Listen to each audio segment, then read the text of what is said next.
continue to cooperate with us as we go ahead. Thank you very much. Can I just ask a question? Yeah. Just for the Nigerian market, or is it for the British market, or no, it's for the British market. Okay. But it's also interesting to Nigerians.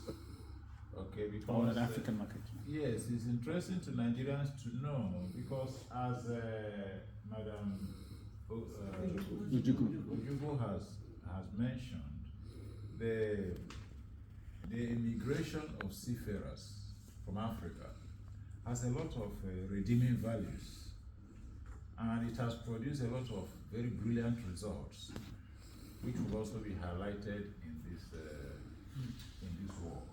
Yeah. So it has a universal appeal. The result is going to have a universal appeal, and Okay. Okay, I'll say a few words as well. Thanks. I wanted to say thank you for making me very welcome at your community centre, and I really enjoyed the food, and it's been great to meet everybody. And just some observations from the evening.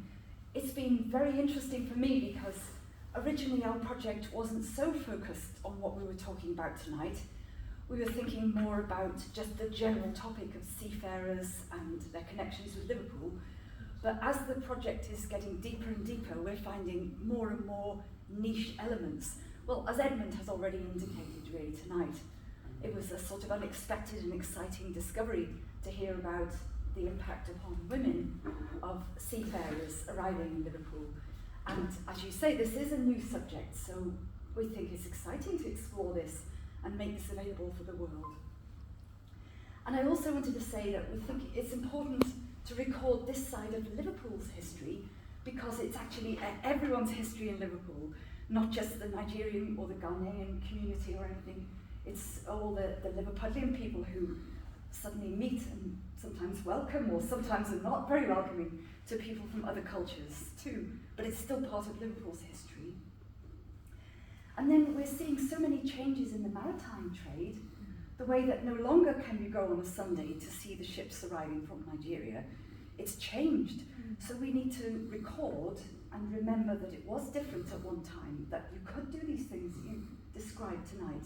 Otherwise they'll be forgotten forever if we don't record them. Yeah. So they're here on the camera now today, but then, as you mentioned, they'll be made into a journal article or perhaps some other sort of publication to record for the future. And we're learning tonight about many aspects of history: maritime history, social history of ordinary people connecting together, political history, economic history, civic history. Yes, so many different elements of history that we're capturing forever, so it's not lost. So I think that's very important. And it's just been really fascinating on a personal note to hear everybody's stories and learn about your lives, and thank you for letting me into your lives this evening. Thank you. Thanks. I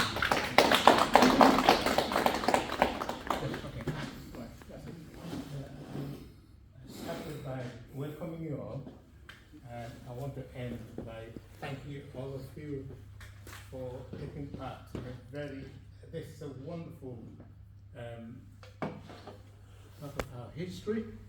There was a lady who's late now, Dr. Pierre, who, with her and a few other people, we set up what we call Africa Presence, and that is about the presence of Africans in Liverpool, which actually revolves around the seamen, because the interactive and cohesive community we have now wouldn't really have happened without the founding members of this community, which are the merchant seamen. They were the first to start building communities, and those communities were built out of their ugly experience of racism. But because the seamen that was revealed today. It was hardship when they work at sea, but when they come out, they want to enjoy themselves. And usually they try to go to the clubs, which were managed by mostly white people.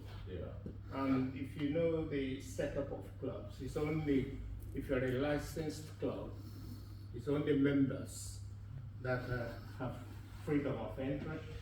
If you're not a member, unless you go through a member, they won't allow you in. And obviously, most of the club owners took advantage of that. So whenever a black seaman went into a club, they would ask him, "Are you a member?" And he said, "No, I'm sorry. I won't let you in." So that made them get together and form their own club. So then you have the Nigerian club, as I said before, have the Igbo clubs, you have the Ghanaian club, you have the Sierra Leone club, you have the Somali club, you have the Caribbean club, you have the Jamaican club. Liverpool was littered with clubs, and as I said before, the gravity was around Granby, and Granby was wonderful, vibrant. There's no food, no material you won't get from Granby, and all these came about because of our seamen. That we have community organizations now is because of seamen.